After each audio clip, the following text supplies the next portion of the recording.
Yo, what's up mga kaibigan? Nali na tayo magkwentuhan. Ginulat ni Anthony Edwards ang lahat nang bumalik siya kaagad mula sa kanyang injury sa tuhod na natamo sa last series. Inaasahan nga na Game 3 o Game 4 pa ang kanyang pagbabalik. Subalit Game 1 pa lamang laban sa San Antonio Spurs ay handa na kaagad siya mga kaibigan.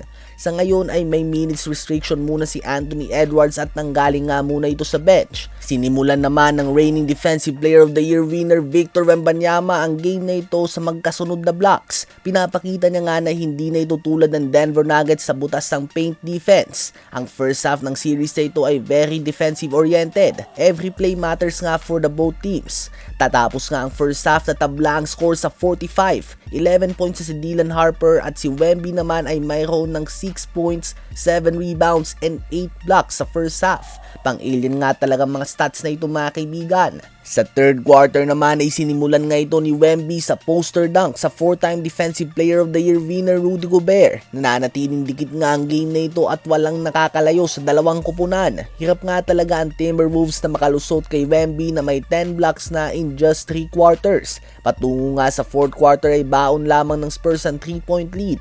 Ang 10 blocks na ito ni Wemby ay ang pinakamadami na nga sa NBA playoff history. Sa fourth quarter ay sinusubukan nga ni Edwards na mag-take over sa game at sinusukat niya nga si Wemby at naisahan niya nga ito gamit ang slight step back jumper. Lumabas nga ang kanilang experience kaya naman kahit na nagtala ng 11 points, 15 rebounds and 12 blocks si Wemby, nagawa pa rin nga ng Timberwolves sa makuha ang panalo sa game 1 sa dikit na score na 104-102. Sa panguna yan ng 18 points si Edwards at 21 points si Julius Randle. Ngayon ay tumungo naman tayo sa game 1 ng semifinals matchup ng Philadelphia 76ers at ng New York Knicks. Halos wala ngang pahinga si Joel Embiid at ang Sixers mga kaibigan at mabilis ngang uminit si Bronson sa game na ito. Nagtala kaagad siya ng 14 points habang si Embiid naman ay 1 of 6 lamang sa field sa first quarter at nalubog nga sila sa double digit deficit kaagad. Sa second quarter ay mas uminit lang nga ang Knicks at wala talagang sagot dito ang Sixers mga kaibigan kay Jalen Bronson. Hindi nga nila mapigilan ito at nagtala siya ng 27 points sa first 2 quarters at ine-expose niya nga ang depensa ni Tyrese Maxey. Natapos nga ang first half na 0 points ang bench ng Sixers kaya naman hindi na nakapagtataka na baon ng Knicks ang 74-51 halftime lead.